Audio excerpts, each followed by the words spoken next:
Hello, everybody. This is William del Pilar, and this is Fired Up California. And I am here with my co host, Mr. Tyler Collins.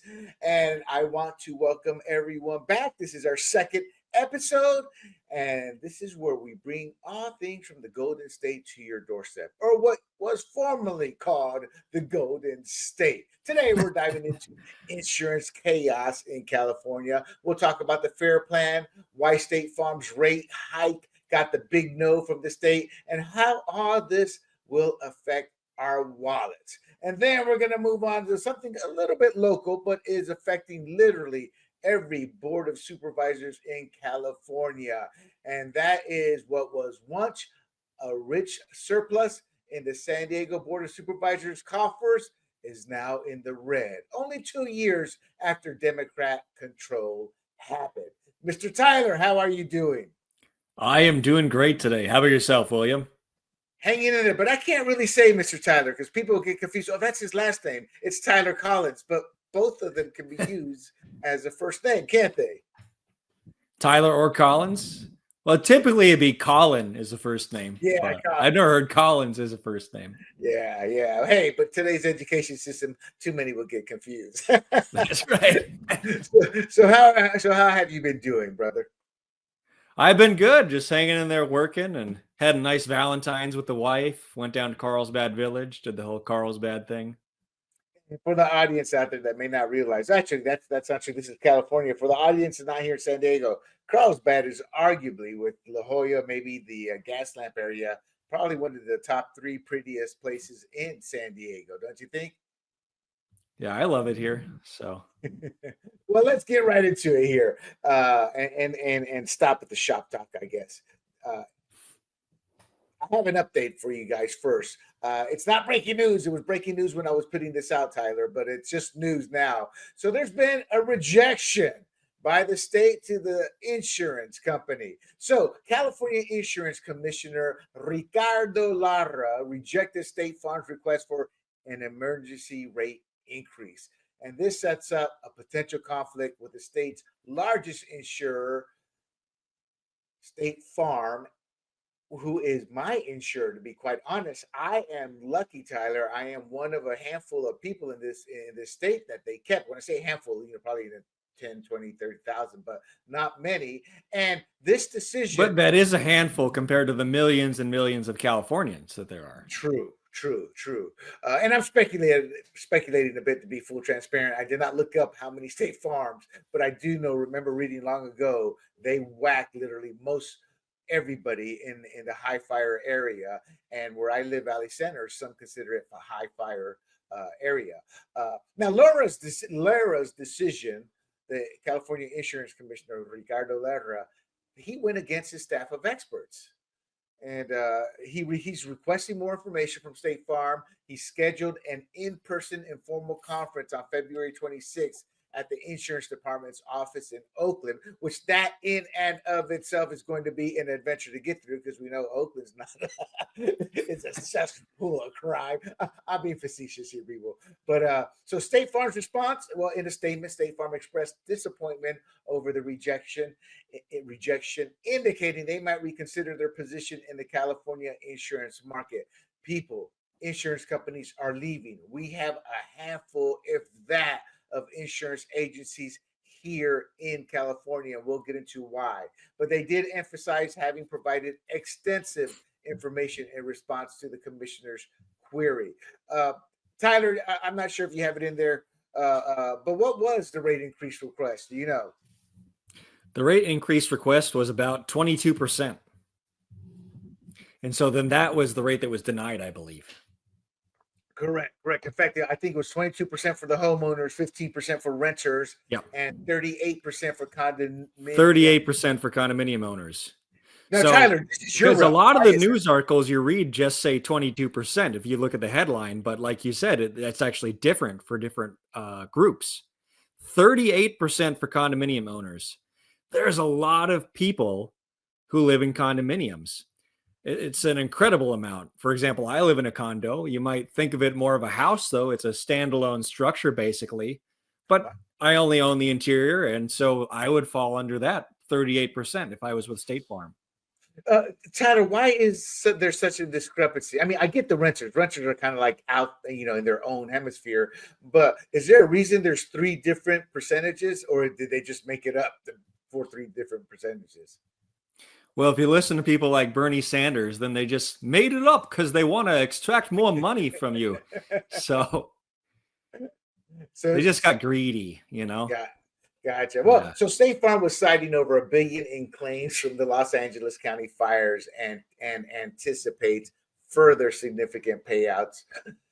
And they were told no. And for the record, if I'm correct, Commissioner Lara has a degree in Spanish. His big claim to election and this works in California. One of his campaign points, his biggest, was he's the first openly gay man running for a seat at that level.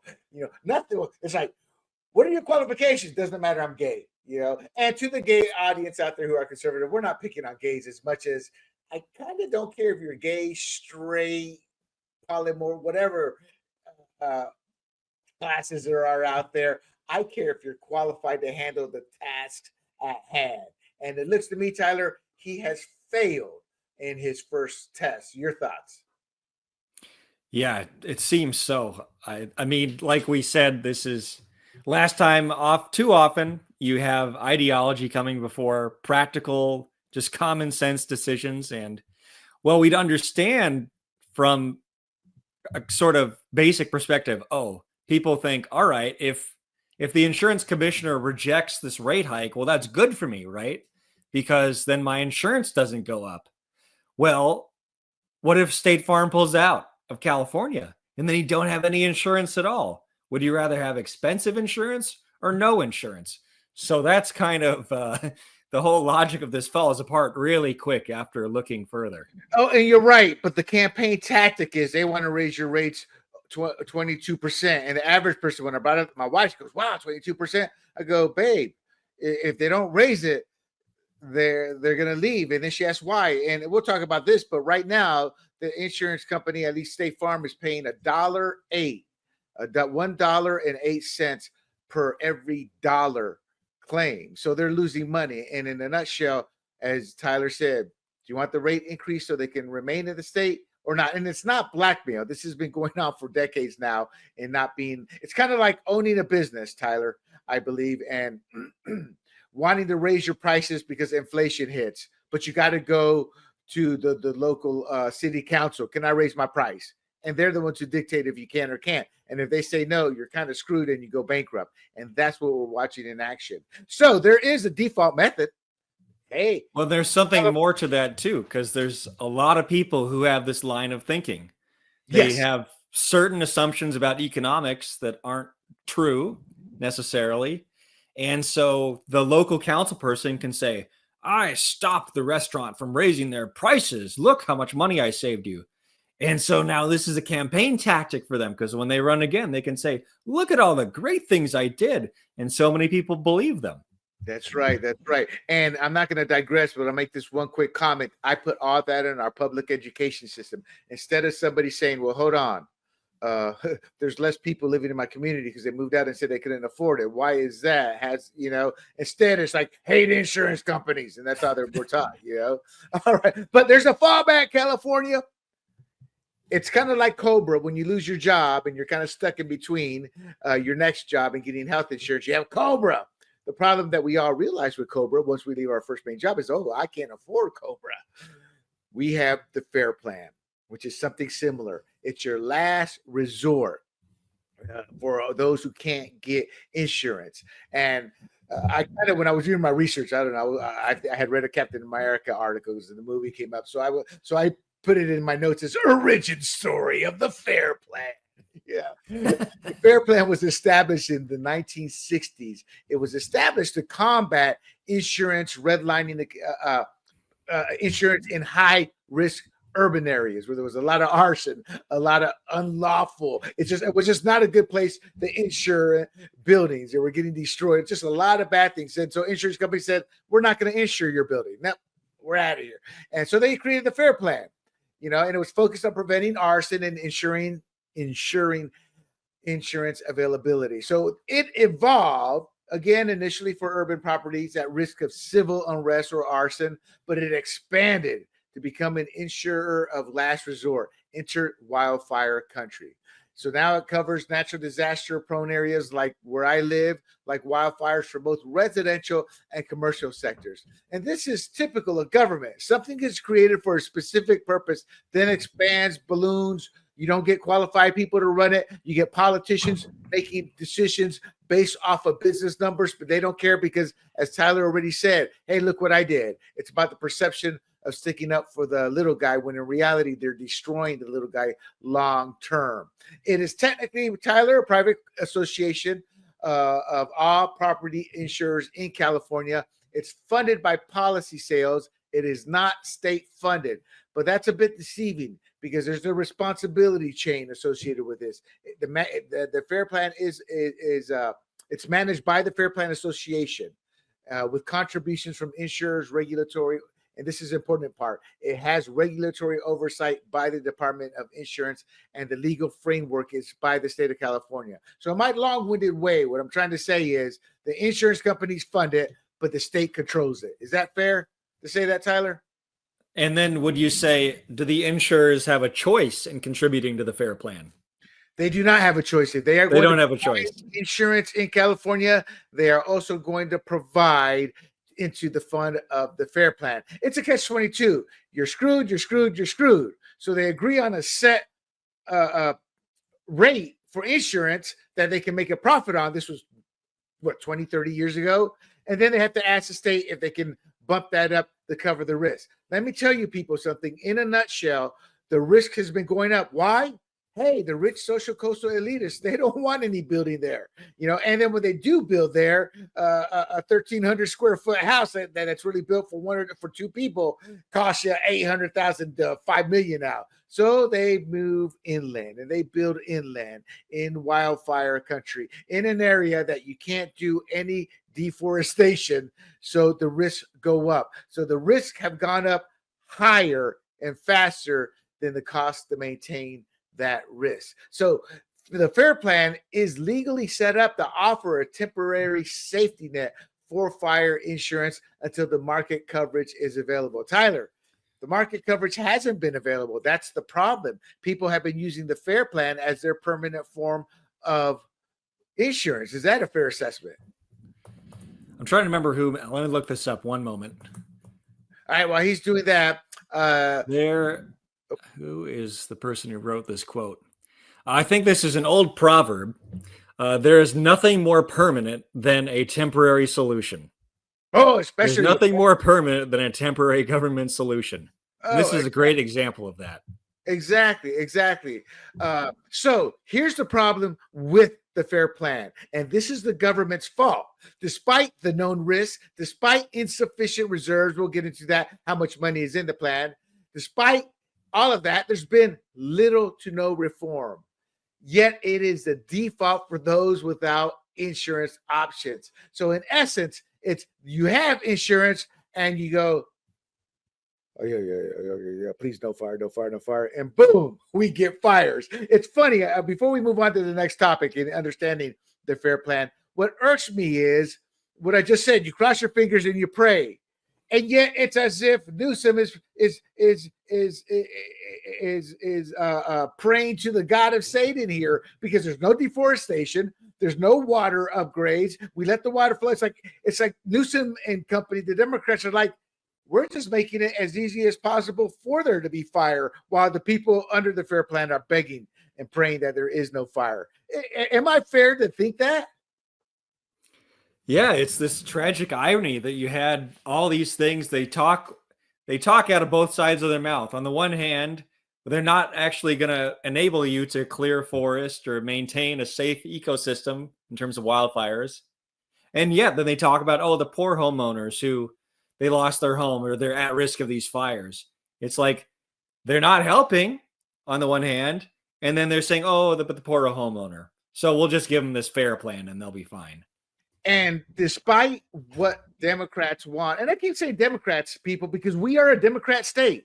I think out of the last 30 years, there's been a handful of years where there has not been a supermajority. And what I mean by that is with a supermajority, Democrats have passed everything they have wanted. But that said, we are not a socialist state. We are socialist in many ways, but we are not a socialist state. And what I mean by that, California cannot dictate you will give them insurance. You will give them insurance. So what's happened? Last year, State Farm, yes, they ceased renewing about 1,600 policies in, of all places, Pacific Palisades due to state restrictions on premium hikes or risk coverage. So what they do is they just let the insurance lapse is what they do. And in fact, Tyler, I don't mean to not get your response. I want it, but I should have shown this video earlier. This is a video that kind of explains the FAIR Plan, and people, that way you're not trying to guess what we're saying if we don't say it properly, or we kind of jump ahead here or there. Listen to this video here. It's very important. It looks like it's going to be a major crisis, and it's going to affect everyone. I mean, obviously, the people who lost their homes, a lot of them lost their insurance last year. It was reported State Farm, the biggest insurer in the state, dropped 1,600 people just in Pacific Palisades because they did not feel they could cover the risk. And now that was about 70% of their customers in Pacific. So they took out 70% of their customer base. They said, we can't afford this business, is what they're saying. I remember hearing about this when. Oh, was that the end of the clip? No. Let me finish it off here. Yeah. So they seem to know that this was, something that might happen, and that they couldn't increase rates enough to cover their risk. The backup plan is the FAIR Plan, and that plan does not have enough money to cover all these losses. So what ends up happening, you hear that, Tyler? That plan does not have enough money. Is that it's not actually state funded, but the insurance companies then are going to pass along the costs to the other insured homeowners. So, okay, we haven't talked about that, but you hear what she said?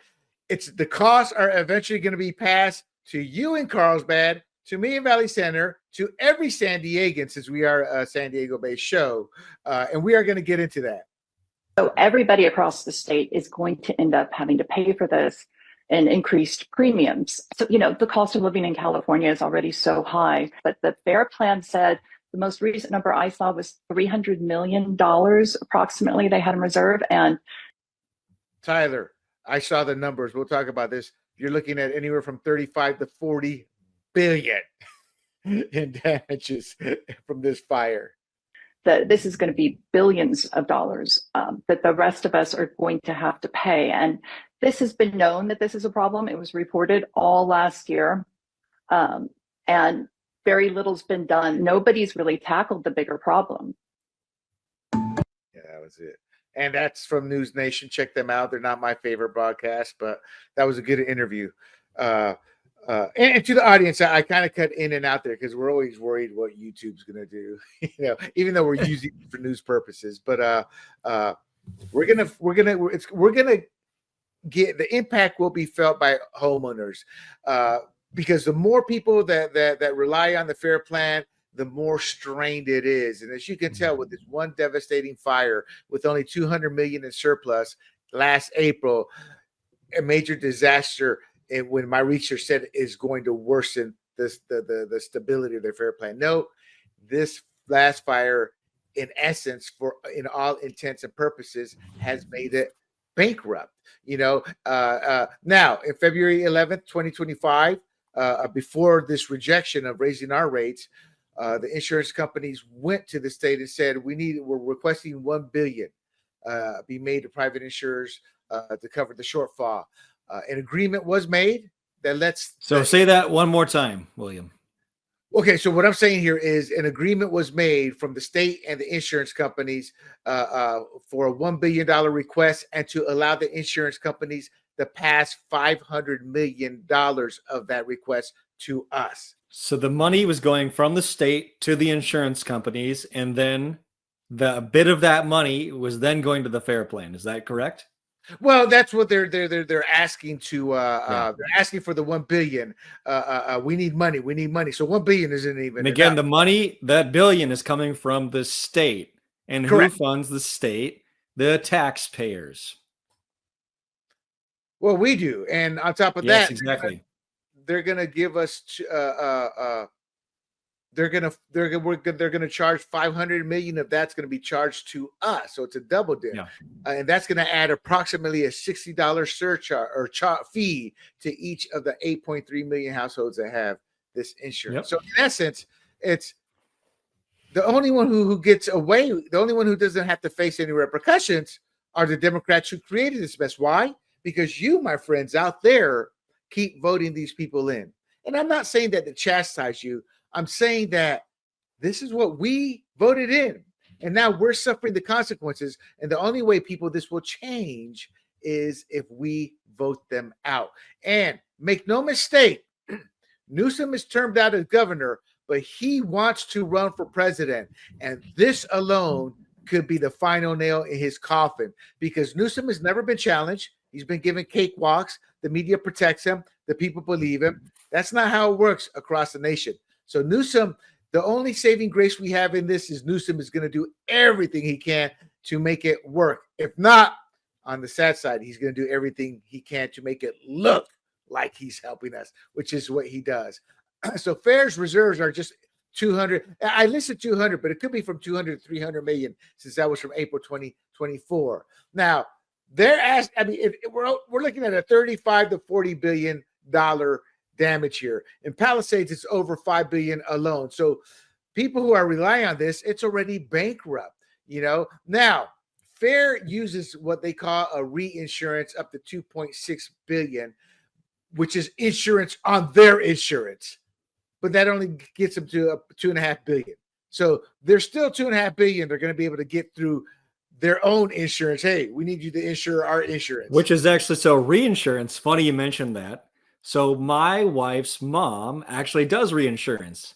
And another problem with the California fire insurance is, let's say an insurer they got their rate hike approved, and then that was all fine.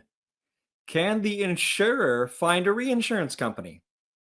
And a lot of these reinsurance companies are saying, well, we don't want to deal with someone that does fire insurance in California. So either the insurance company can't find reinsurance, or that cost is going to be much higher. So that's this is a second order, complexity and expense that's happening. Think of what was it called? I forget, when everything collapsed, all the lending institutions collapsed. Eventually what happened was the con couldn't keep going, meaning somebody would buy it, then they would convince somebody else to buy the bad debt, then somebody else, and eventually nobody would buy it and it collapsed. In a nutshell, someone ends up being the bag holder eventually. Right. And that's what Tyler's alluding to here. All right. So Tyler, let's jump down here to speed this up a bit here with some of the real world implications. Over 4,400 LA County homeowners are affected by fires, and they filed with the FAIR plan. 4,800 claims have been received with payouts of 914 million, hence the 1 billion requested just for LA alone. And that's more than doubling the pre-fire. Oh, no, I'm sorry. What I'm trying to say is this past February, there were 4,800 claims, and that more than doubled what they had pre-fire in reserves, the 900 million. So the expected losses are around 4 billion.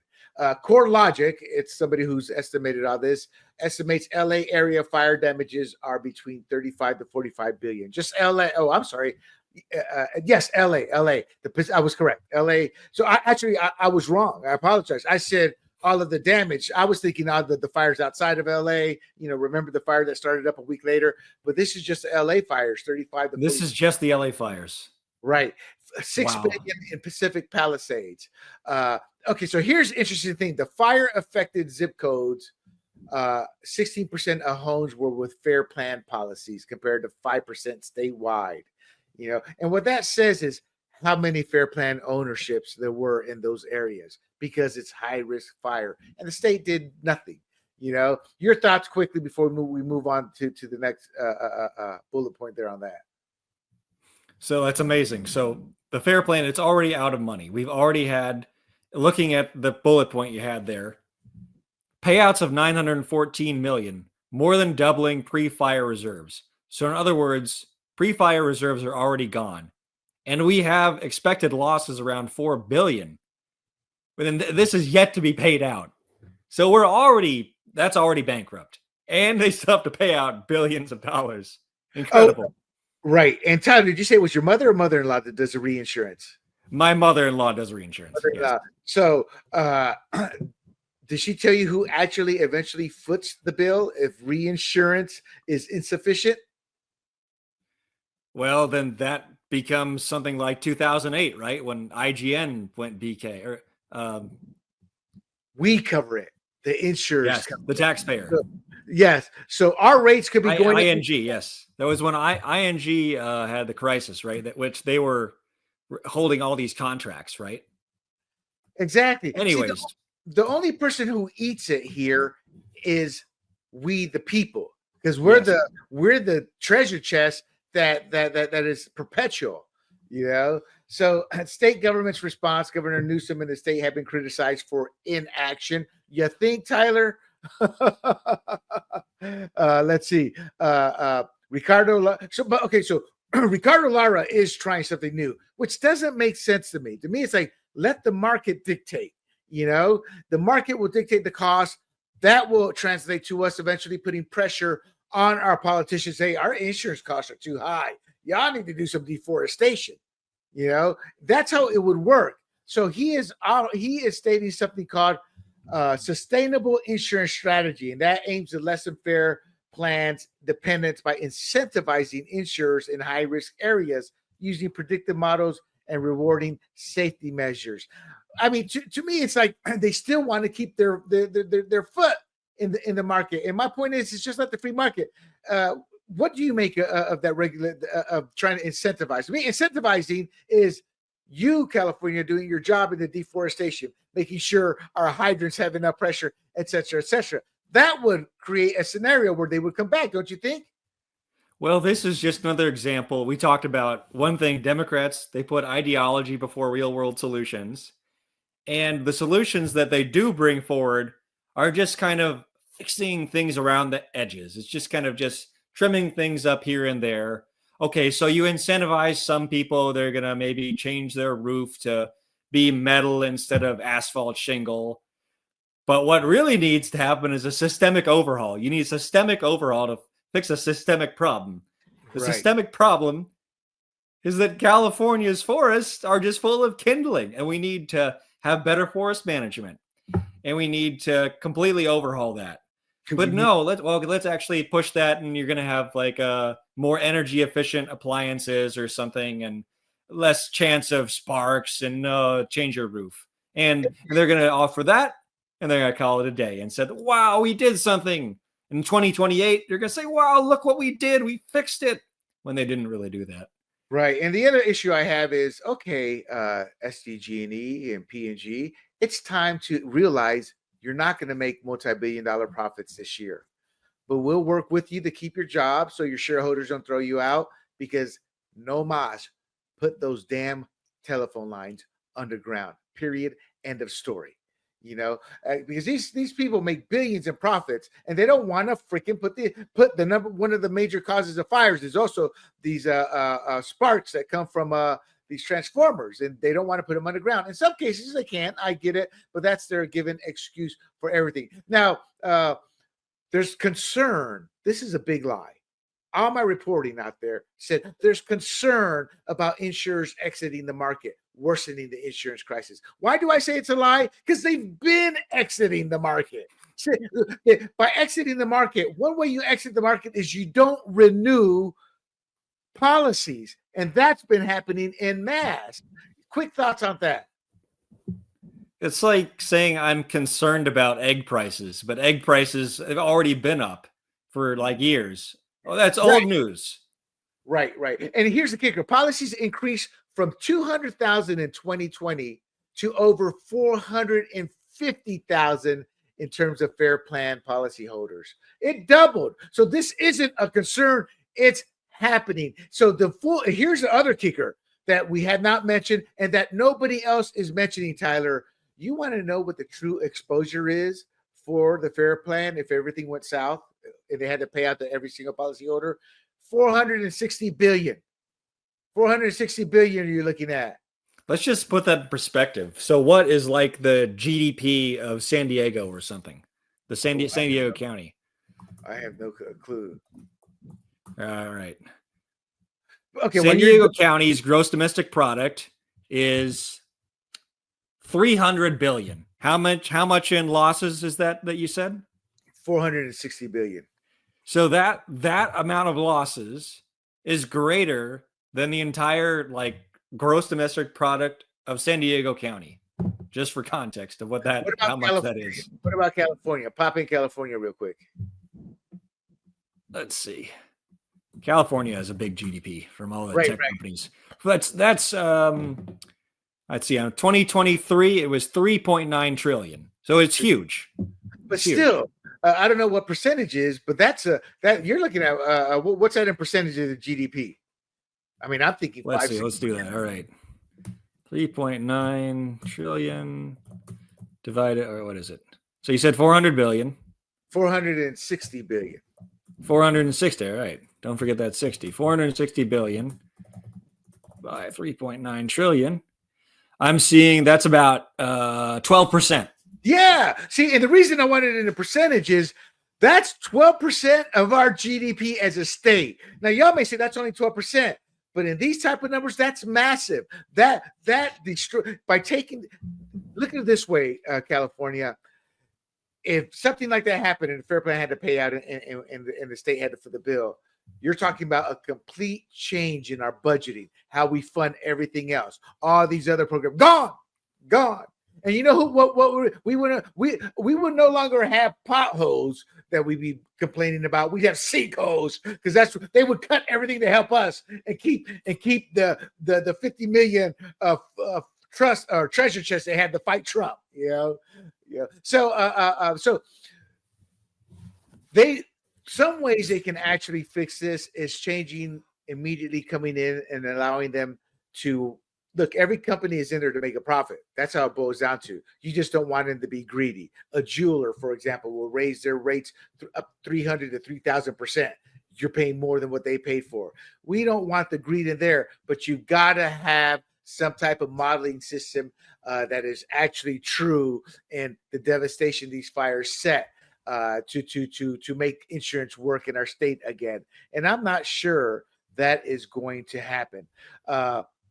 State Farm and Allstate, as you've already noticed, have reduced or stopped new homeowner policies.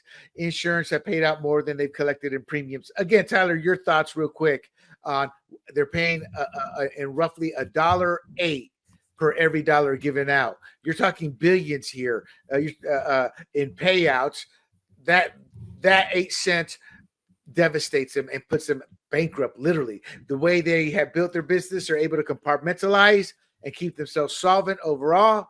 But this could literally take out one insurance company nationwide if it was done in a normal way. Oh, 100%. You can't run a business at a deficit forever. I mean, I know people in government aren't used to running things that make a profit and actually make sense, but they got to put on their common sense hat for a minute. So, yeah, I agree. All right. Remember, people. Well, actually, Tyler, before I close this out, any final comments, my friend? Final comments. Well, you said there's two options for Gavin Newsom. Either he can try to fix things so he's not devastated in the debates in 2028, or he can try to make it look like he fixed things. Let's hope he does the first one. So, and let's recall. I mean, LA, you need to recall that idiot named Karen Bass. Period. End of story. She was always an idiot. I'll be honest, Tyler. The one industry that you can easily point to where there are no qualifications and you can be a complete moron and win and succeed is politics. And that's because you're going to answer to your donors and they are going to tell you what to do. And Karen Bass is a spitting image of that. I mean, you all saw her when she was first hit, came off that plane, was first hit with the hard questions. This is what Karen Bass was. For 2 minutes, that was it. Not one word. She looked like a fish out of water, you might say. Exactly. So, my friends, remember, While the insurance landscape might seem like it's in ashes, Tyler and I, will keep you updated as we see if California can douse this insurance inferno or if we're all just going to keep watching it burn, my friend. One final thought on the FAIR Plan. If it were any other business with such a vast discrepancy between the assets, what they can pay out, and the liabilities, how much they would pay out, regulators would step in immediately, even shutting it down or completely revamping its operations to ensure it can meet expectations. In the case of the FAIR Plan, the people monitoring it, the regulators, well, they were your California politicians, and they let it and are letting it collapse. And that's why we're in the mess we are in. I want to give full transparency. The LA Times, San Francisco Chronicle, AI, and quotes and analysis on video by analysts contributed to this report. None of them I spoke to or work with. A lot of research as if I was in college. I want to give my fair due because we left out about 40-50% of what we could have talked about. So Tyler, let us move on. And I want to start with you. Doge has overtaken America. It's like a 70-80%. It's like an uber high approval rating of like, let's get that waste, fraud, and abuse. So I want to talk about waste, fraud, and abuse indirectly in terms of the San Diego Board of Supervisors. Once rich with funds, now faces budget deficit. So let's dive into this, folks. The San Diego Board of Supervisors, remember when they had cash to burn? It wasn't long ago, but those days are gone. Now we're looking at a budget deficit that's got everyone scratching their heads. Especially since it's been under the watch of the current Democratic crew. Sadly, I, along with many other conservatives, saw this coming. However, I don't blame the Democrats. Democrats are doing just what they do. Spend, spend, spend, spend, spend. But I blame the San Diego Republican Party, who saw what was happening with the demographics. They saw this 10 years back, and they refused and still refuse to take conservative messaging to blue districts, thus seeing our fiscal board turn into a spending spree from Democrats once Democrats got into power. When you only hear one message, my friend, that becomes the truth. And the result of that false narratives Democrats spread that have turned districts blue has caused us to go from a surplus to a deficit. Before we break it down, comments, Tyler. Yeah, that hits home what you talked about, the Republicans just giving up the field, especially in blue districts. Just from my own personal life, when I was running in 2024, there was someone I met. His name is James Brown, and he ran for Tasha Borner-Horvath's seat, if you remember. James Brown is a registered Republican. He's a very successful person in finance. He's got a family. And he tried to get the Republican endorsement for this seat. In my understanding, the Republican Party refused to endorse James Brown because they thought he was a Democrat plant. If you think someone's a Democrat plant just because they're a black person, I think you really need to reevaluate how you're thinking about the world, because James Brown was exactly who we needed to run in this blue district. He lived right in La Jolla. He had an amazing story, and by the Republicans refusing to endorse him, it's just along that trend of giving up the urban core. Right. And we're not talking about James Brown. I feel good. Different James. Do you want to pull up James Brown? Yeah, I know it's funny. Same name, but yeah. Well, and here's the thing with minorities, to my fellow Republicans, that I always tell them, I am a conservative from the get-go. But as a child, I wanted to save the world. I was a liberal. Blacks and my people, Latinos, we're indoctrinated. So even when we do become conservative, we still keep a hold of the true core of what all Americans want, to help one another. Sometimes our fundamentalism on the Republican side, the mantra, you have to, in today's day and age, which was never the case. Ronald Reagan said, if we agree on 80% of the topics, it's okay to disagree on 20. Now we're in a mantra where it's 100% or you're not Republican or conservative. I'm like, that's not how life works. Life is not black and white. I tell my libertarian friend and partner here, Big John, you're libertarian. You guys look at it 100%. That's why y'all have not been able to amass much support. You take your ball and you go home when people disagree. Politics is compromise. And the San Diego Republican Party is a mess. It's a disgrace. And what was once a proud institution is now led by a henchman, a goon, if you'd say. And I'm not going to say the name, but that's how I feel. And I have no ill will towards any individual in the San Diego Republican Party. I can go up to this person and I'll talk to them if they want. But the actions I see coming from these individuals after having been raised in a country with two dictators, and I was lucky, I was an American citizen. What's the word I'm looking for? I'm not politically polite at all times. I'll call it as I see it. And your story right there kind of like does nothing but validate my belief of an inept party, a party that may talk about being a big tent, but at times is not the big tent. And it's not just in this case. Fundamentalists can be bad. Your true blue fiscal conservative can be bad, meaning we have to cut all government. So we have to understand our founding fathers meant our government to be a slow grind of compromise. Am I wrong? Right? Feel free to disagree too. Don't feel because I'm just good looking and I'm the host. You got to stick to my words. No, I totally agree with that. It's just, well, the other bit with that is it's really hypocritical because the Democrats attack the Republicans. They say, oh, you're racist, you're xenophobic. And the Republicans say, oh, no, we're not. We're colorblind. And I want to believe that. And that's how I believe. I want a merit-based society, which is when I saw James Brown, I thought, oh, he's really well-spoken, successful. He's going to do great.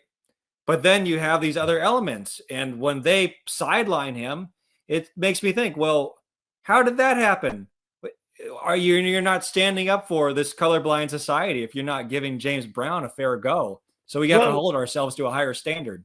Well, I will slightly push back only because the San Diego Republican Party has been good to Latinos, has been good to some blacks. I view it more as a country club. If James Brown was the outsider coming in, that's more likely why they did it. He wasn't willing to conform. So when I got there, they loved me, Latino, self-made, a pioneer in my industry.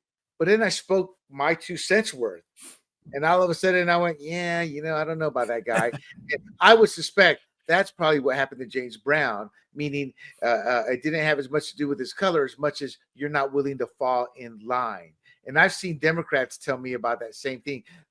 Minority Democrats in the Democrat Party, they're like, yeah, I don't believe in this DEI. I don't believe this. I'm rich because I earned it. I want to teach people, hey, you work hard. They just want me to toe the line. So I hear from both sides. So it's not that I push it back as much as I don't want to completely denigrate the party because of a few individuals, All right, let us move on here.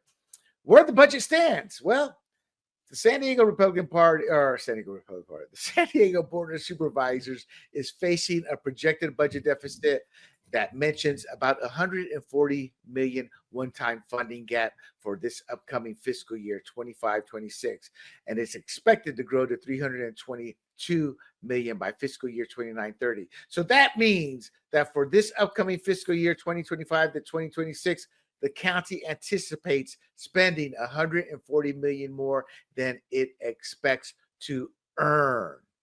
So that's why they describe it as a one-time gap, suggesting it might be due to specific non-recurring expenditures or temporary drop in revenue, which is nothing but a lie.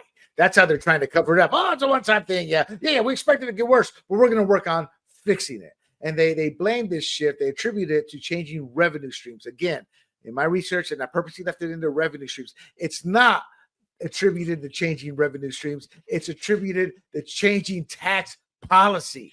The changing policies that keeps them from getting more of our tax dollars, or they've maxed out the tax dollars they've taken in. They use the revenue line. That really irks me. Anyway, I'm digressing. This is partially, as I just said, it's uncertainty due to policy changes, i.e., they did not expect Trump to get elected. There's cuts in federal grants. Thank you, Doge. They're cutting various agencies in the money. Rent subsidies. There's a risk of reduced federal support for rent subsidies, which is good and bad. On the surface, it sounds bad, but there's so much corruption within that that money never makes it to the poor who need it. Food assistance, decrease. Well, let's talk about what a rent subsidy is as well. It's not just, I mean, it depends on the program, but it might not be just the federal government writing a renter a check. Oh, that's it's not like, at all. that's going to be the best way. Yes. But oftentimes you have like a bunch of layers in between, and Right. every person takes their little cut. And by the time it makes it to the renters, it's just scraps. That's right. And food assistance, it's same issue, the decrease in federal aid. And as Tyler described, same issue of that. If the person who needed assistance could work directly with the federal government, but no, it's not just that, it's state layers, then local layers. You know, diversity programs, translation, executive orders have cut DEI programs. So that's good. We don't need to be training in somebody that, Tyler, you're a racist. I'm a Latino. I am the victim. That's just how God made it. You know, there's no more training in that sense. And green initiatives. We've seen how that has worked. LA wildfires. You know, your thoughts on how they're blaming this shift and attributing to these categories. You already gave us on the rent subsidies. In essence, what you said, doesn't that kind of fall for most of this? Yeah, it really does. They're having a structural change in their expected revenues, but they're trying to recategorize certain things as one-time expenses. And so it's just an accounting trick to make it look like you don't actually, to make it look like you do have a balanced budget, when in fact that might not be true. Right. And these programs, I'm glad you said that at one time, because these aren't one-time issues. Rent subsidies, food assistance, DEI, green initiatives, behavioral health. That's one place where we actually do need it, but does the money actually make it there? And I remember, to the audience, I put on the Board of Supervisors debate in 2018, I want to say. And one of the issues was creations that Democrats wanted to create these programs. And the problem is these programs aren't one-time funds. They are perpetual funds. And Democrats kept denying it. No, we're going to set up programs that aren't like that. Or we're going to cut this, cut that. No, they didn't. They just kept everything. And here's the kicker.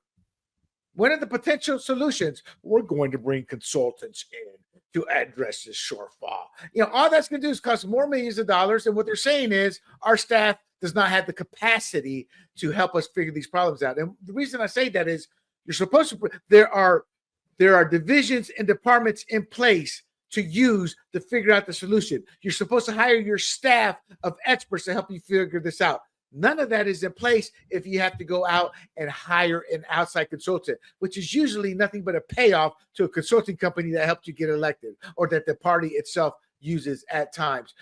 And the initial reports from these consultants is expected by August of 26. We are in February. They're saying it's going to take that long. I can say a month. I'm happy. Okay, various categories, but you hop on the ball right now for the millions they're going to be paying you. Instead, they're saying August, which means they're going to milk this. Your thoughts on but one of the things already in consider. First, give me your thoughts on the consultants before I continue my rant. Well, the old joke about consultants is you pay them and you give them your watch and then they tell you what time it is. No, that's a great one. I like that. Okay.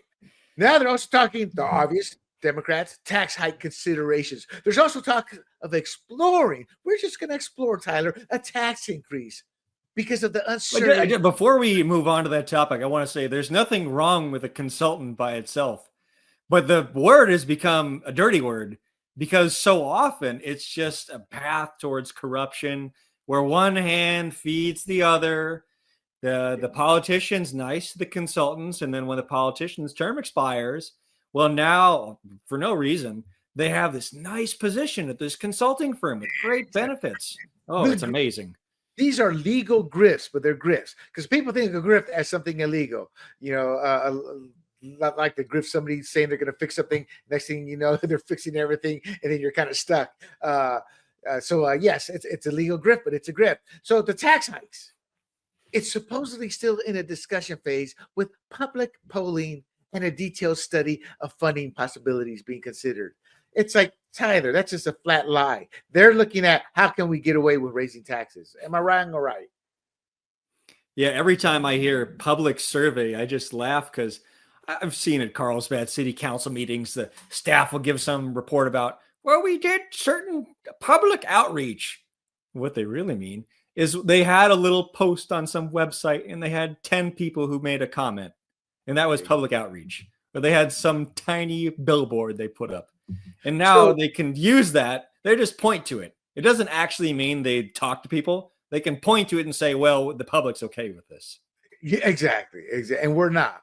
And the problem is, again, the San Diego Republican Party doesn't know how to message, doesn't know how to go to blue districts. So blue districts think it's the 2 Republicans on the 5-man board of 3. Is it 3? Yeah, 5-man. Is it 5 people? Yeah, I want to say 5. Well, anyway, it's a 3-2 or 4-3.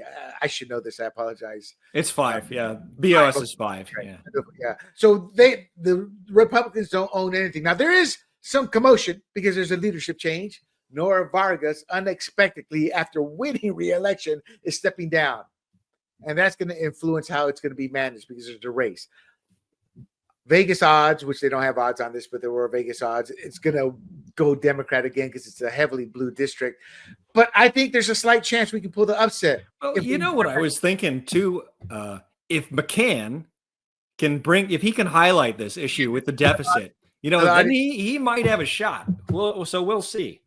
Yeah, but tell the audience who McCann is. And I talked over you, so repeat that. Yeah. So McCann, he's the Republican candidate for this District 1 race. And he's the current mayor of Chula Vista, correct? That's right. So he is well known. He's our best chance. And I talked over you, Tyler. What are you saying if he can do what now? So basically what I was saying, if McCann can do a better job than the Republican Party has in the past of highlighting these issues, such as the deficit that we're now in, then if he can speak to, urban voters about this, maybe he can tip the scales enough to actually bring a win home. But we'll see. McCann needs me. Oh, yes. Come here. Let me give you a few words. Do not campaign like Kevin Faulkner. He was at every fundraiser they threw for him in every nice, pretty big home, some mansions. He was all raising money. Never took a foot in a blue district. And this is what irked me about the party, because I went through this with Bonnie Dumanis. I said, she's going to get shellacked. It's not even be close. And I was going to a lot of these events because I was helping another candidate, and she confronted me. And I said, look, you need to go to the blue districts. I want you to win, Bonnie. Maybe we should just call the new Republican strategy, dale una vuelta. Dale una vuelta. Give it a turn. Anyway, so if we can get that Republican elected, this won't go away, but there'll be cutbacks, there'll be managed properly, and there'll be money in there. There was this transition from over 20 years. We had the surplus. The transition changed in 2020 when Democrats took it. Democrats own me. They own me. They just put the brand on. Democrat, because you're Latino. You see me? I escaped the Democrat. I'm not going to use the term. People view it as derogatory. It's not, but just think of the old South and where blacks were kept at. That's how I view the Democrat Party, with Latinos and blacks and keeping us locked in, and I escaped. And the reason I say that is because they own us, because we don't hear any Republican messaging. I'm not going to beat a dead horse, but that is why they won. They heard one message in blue districts. Eventually, those blue districts outnumbered the red districts in voters, and they took over. And that was in 2020. So once they took over, it was all progressive policies. They emphasized more social services, no management of them, just give them money. We don't care about the outcome if they do their job, just build them and make more money. So social services, health, and homelessness initiatives. Statewide, the Democrats own it, $24 billion. The homeless has grown under Gavin Newsom, despite $24 billion. They expanded mental health and drug treatment programs without checking out the results if they were working. How much money was being given to what part.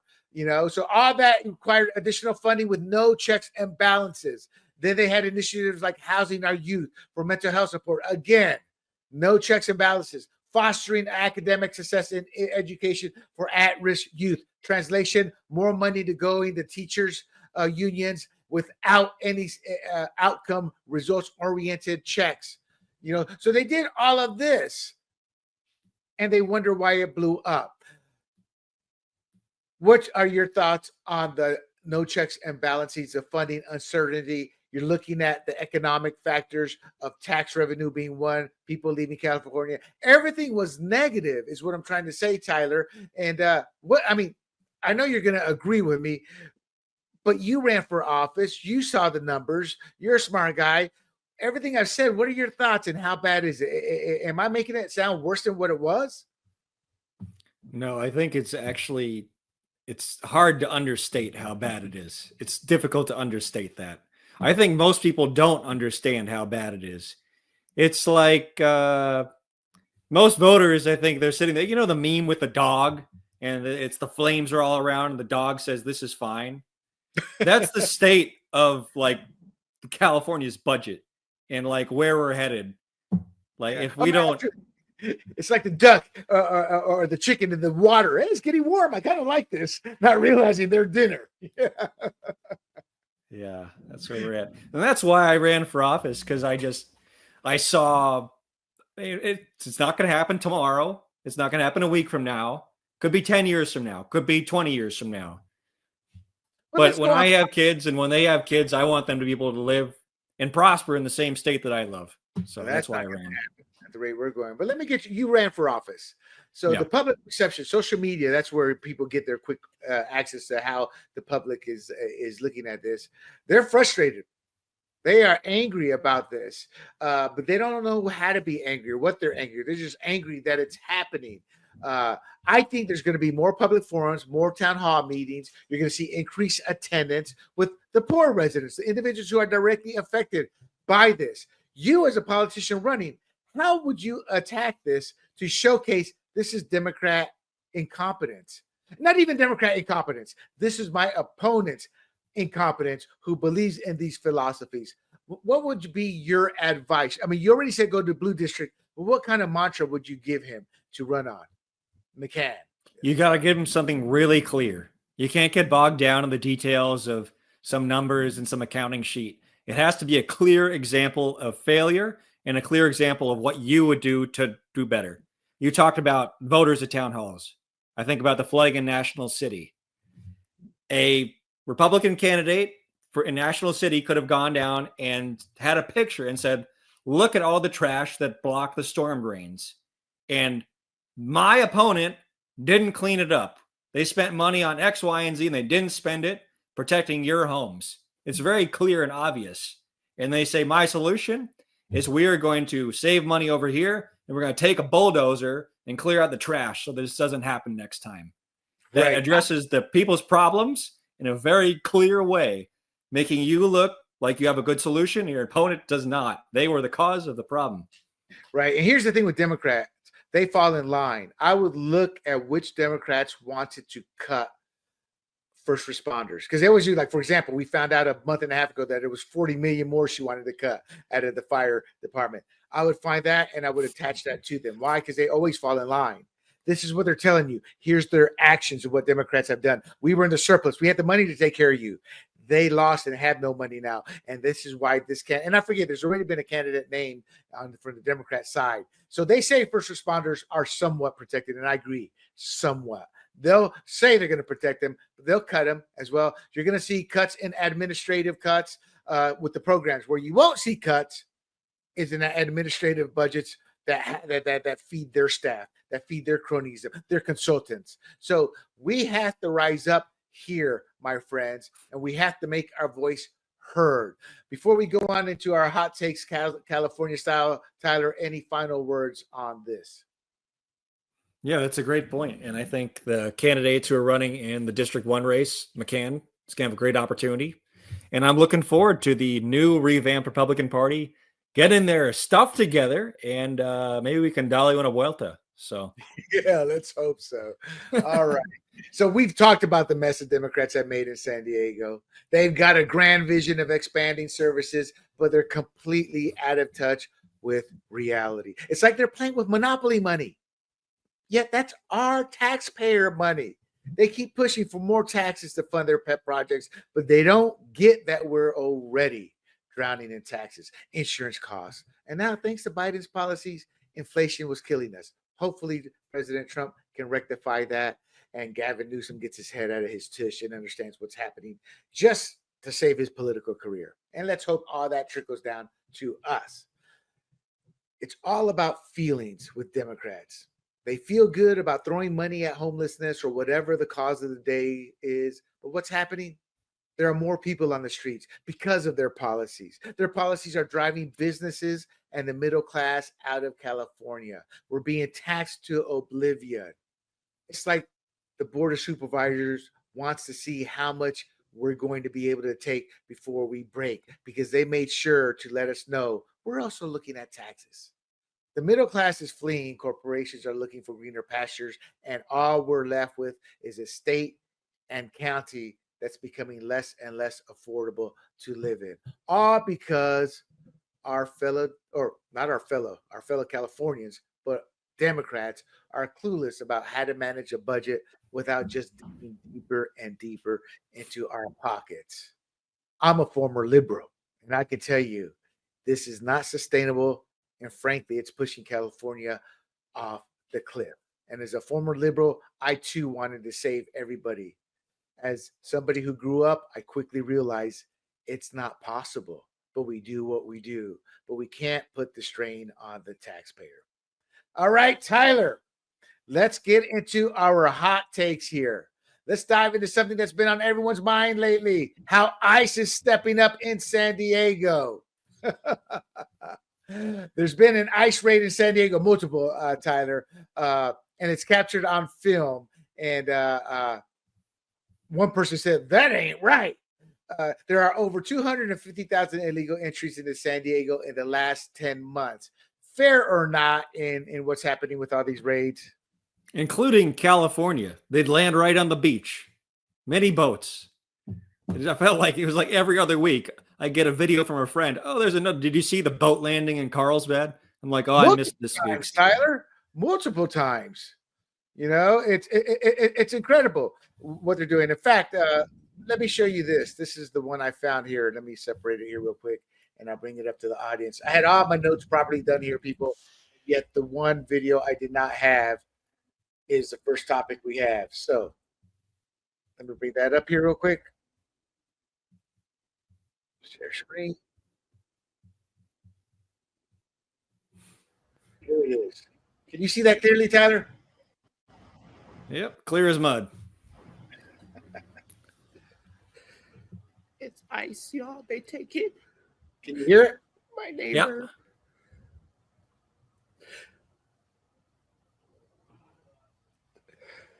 It's sad. This man has lied to me every day for like 3 years. Like, hi, he's so nice.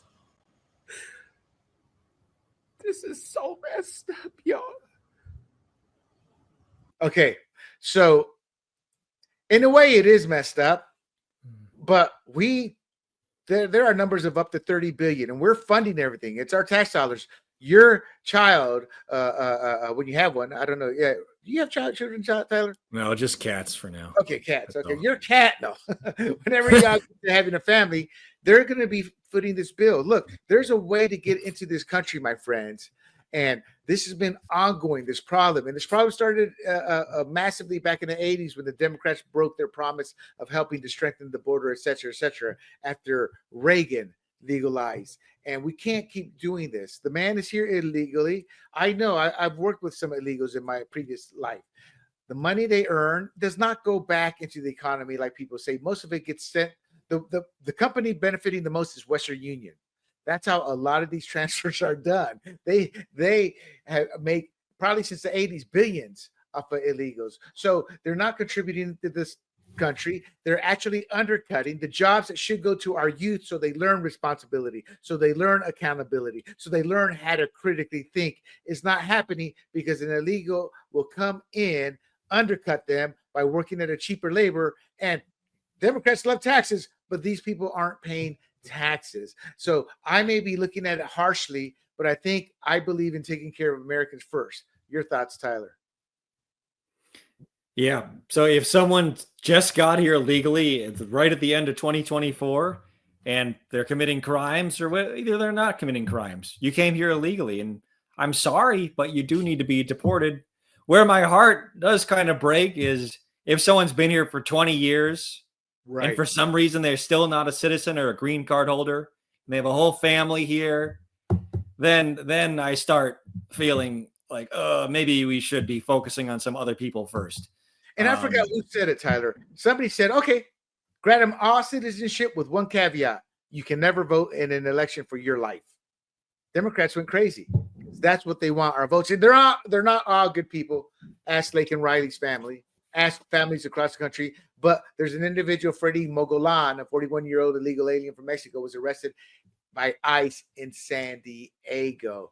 He was previously convicted of sexual offenses, indicating a serious issue with criminal activity. It was not his first interaction with law enforcement, and he was known for his criminal involvement with sexual offenses. So there's a lot of bad people, and this mess of got to get all the bad ones out. Well, technically, they all broke the law. I disagree. Big John, my partner, is always, it's a misdemeanor. It's like, you know, he gets all hoity-toity, and he wants to define what laws he wants to see prosecuted, like every Democrat or Libertarian or bleeding heart Republican does. My take is it's the law, and more importantly, you're taking from somebody's mouth in terms of a job. Not to mention, you're stagnating our growth as a civilization, because those jobs are needed to teach our youth. People forget we have to teach our youth how to be responsible, how to be accountable, how to lead us into the next generations. And these are jobs that teach them that, as simple as that sounds. Final thoughts before we move on. Yeah. I mean, it's a sad clip. When you look at it, you see the person crying, but you also have to think about the other side, about, well, how much of that money is staying in the U.S.? Are people's jobs being taken, perhaps? That's what you're not seeing in that clip. And that's what a lot of America said when they voted for Donald Trump. Exactly. All right. The Advanced Clean Cars Act. That is the Gavin Newsom's ambitious plan to ban new car sales by 2035 under the Advanced Clean Cars 2, I think, regulation. It faces a critical juncture. So what happens is you got to get approved by Congress to get a waiver. They've asked for a waiver to be able to do this, and Biden never sent the waiver to Congress because it was a Republican-dominated Congress. Trump has sent it. It's going to die. It's not going to get past either the Senate or the House. Quick thoughts on that. I thought you were going to say Biden forgot to send it. He was on the beach or something. That too, my friend. That too. Your thoughts on that? Well, Trump's in office now. Looks like that whole thing's done. So it's not happening. All right. Let's move on here. I want to move on by starting with this first. So I'm out here at Los Angeles County Public Works, and I just tried for the third time to pull a phase 2 debris removal permit, and even showed them the form that they published online of the process. And they told me they've never seen this form before, and they still don't know what the process is. They said I need to go visit Environmental Services, but I was already over there, and they sent me here. So it seems like they still don't have their act quite together. I'm gonna try again tomorrow, but as of this moment, doesn't seem like there is a legitimate way to pull a phase 2 debris removal permit. And LA County is keeping everybody in limbo, so would like to see the public officials get on this. This is ridiculous. All right, Tyler, we just discussed this last week. The mayor, Karen Bass, we'll get on it right away. Then it turned into soon. Then finally, maybe in a week. And then you and I were like, well, hold on. What about this U.S. Army Corps of Engineer guy saying 18 months in terms of debris? What does that video tell you? That tells you we're going to be closer to 18 months. I think that's what that tells you. Exactly. He was trying to obtain a phase 2 debris removal permit. I'm not sure what the phase 2 portion of it means, but I do know he was trying to get a debris removal permit. Look, in the end, it's clear we're dealing with the same old song and dance from Bass and her buddy Newsom. They're more interested in playing politics with DEI and pushing their climate change agenda than actually helping Los Angelinos. It's just another day in paradise, people. Final thoughts on that one before we move on. Yeah, if this was a business, why didn't you already have this as a process? Why was this like herding cats trying to get a phase 2 debris removal permit? How long has it been since these fires started? Oh my God. They should have known that there were people who were going to have to do this process. They should have prepared for this before anyone even asked. But now we're seeing videos like this where they're completely discombobulated. And it's just going to end up taking more time, more money, and more frustration for people. Exactly. The problem is you can decree something, but if the people aren't in place or don't know how to set it up that way, it's going to fail. And they knew that was going to fail. All right. From $500,000 to zero, Mayor Bass and her greedy czar salary. And a move that only a political mastermind like Kara Bass could botch. The mayor of Los Angeles decided to pay her wildfire recovery czar, Steve Soboroff, a cool $500,000, $500,000 big ones for only 3 months of work. Tyler, there was like outrageous pushback, calling it a cash grab. Even Ric Grenell, who we're going to talk about next, was like, that's a disgrace. I would have done it for free. And then he backed it up by showing how he has done things like that for free. Well, the pushback worked. He is now going from $500,000 to zero. Now, I want your comment on that, but I also want your comment on, see, that to me shows cronyism. If they were paying me $500,000, and then I had to push back, I go, okay, but you still got to pay me, because I got to pay my bills. This guy did not push back, so zero is fine, which tells me this was some kind of cronyistic payback. Your thoughts? Yeah, that just seems ridiculous. $500,000 for 90 days work as a wildfire recovery czar. I mean, I don't know if you can go on Indeed and look for that sort of job category, but I don't think that's commensurate. Well, and sound right. She did say that, well, it's charities that are going to pay this. It's not our tax dollars. And my first thought is, well, that $500,000 could go into rebuilding the city, Mr. and Mrs. Charity. Isn't that what you're supposed to be? Paying him $500,000 is not charity. Your thoughts on that? Yeah, it's going to be rebuilding a nice pool complex in Napa or something. I don't know. Someone's mansion, something. I know. I mean, after trying to line Soborov's pockets with gold, Bass did the bare minimum by making him work for free. Actually, she did the maximum. So kudos at least for working for free. But the setup was there, and luckily because of social media, we caught it.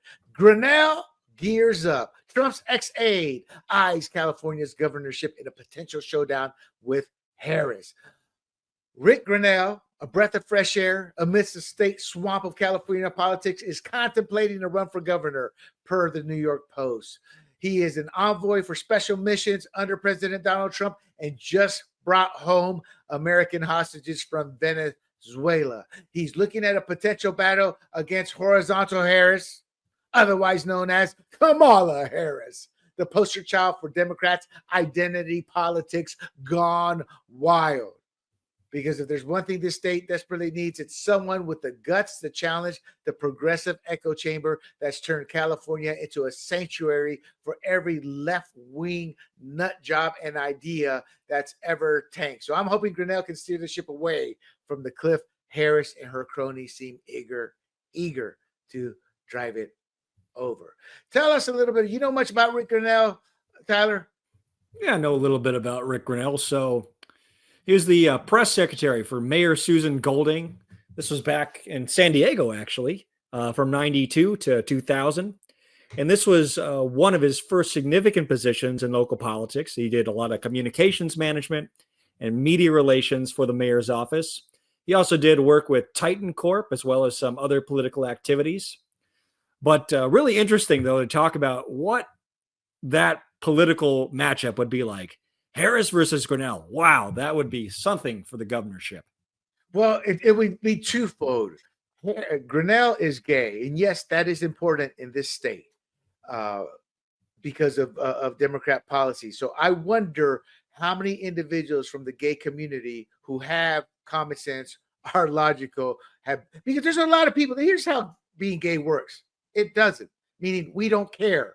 If you're gay, it doesn't mean you have special access to being a better businessman, a worse businessman, etc. My point is being gay is a trait they have. It's who they are. But working in the community, working from the economy perspective, we don't care.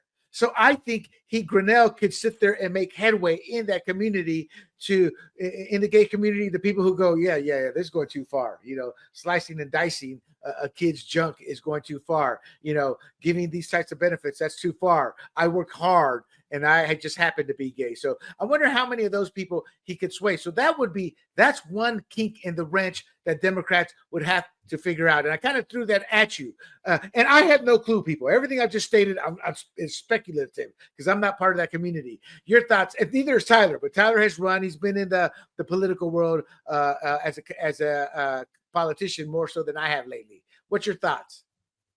Yeah, it's going to be an interesting matchup because Kamala has a lot of baggage along with her now. She's had this failed presidential run, and now apparently she wants to run for governor.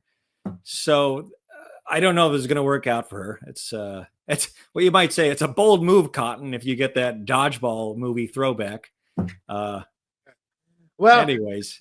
Grenell previously considered running for California governor during the 2021 recall election, but opted not to at the last minute. He has a history in politics, as you pointed out, having served in various capacities, not only locally here in the mayor's office, but during Trump's administration, including as acting director of national intelligence and ambassador to Germany. And he was a force to be reckoned against the Germans. So if both of those two enter the race, it would mark a significant political contest because obviously Harris is a high profile in the country and in the state, but she's not well liked even in this state. So Grenell's potential candidacy would be a strategic move for Republicans in this blue state. And there you have it. Being a Republican in California is like trying to plant a garden in the desert. It's tough. But if there's anyone who might be able to just do it, it is Ric Grenell. He's a sharp communicator. He is extremely savvy. So let's hope he brings some much needed change to the Golden State. Tyler, any final words before we close the show out? Final words. It's going to be an interesting contest. So let's see what happens here. And everybody else, please like and share this podcast. And do not forget to give us your comments. Tell us what you think, what you agree with, what you disagree with. We will respond. We hope you enjoyed the show. Before I forget, you can check out this podcast and others like it at grumblingsmedia.com, including Fired Up, conservative talk, where we talk about national issues facing the country. And you can catch this also at YouTube, Rumble, Apple, Spotify, y Pandora, under the profile name Grumblings Media. Until next week, I am William Del Pilar for Tyler Collins, and this is Fired Up California. We bid you adieu. Hey everybody, this is Big John from Grumblings Media, and I just want to say thank you for watching our content. If you want to support our efforts here at Grumblings Media, just smash the subscribe button right here, totally free, or just go ahead and consume more of our great content. Click either one of these two boxes.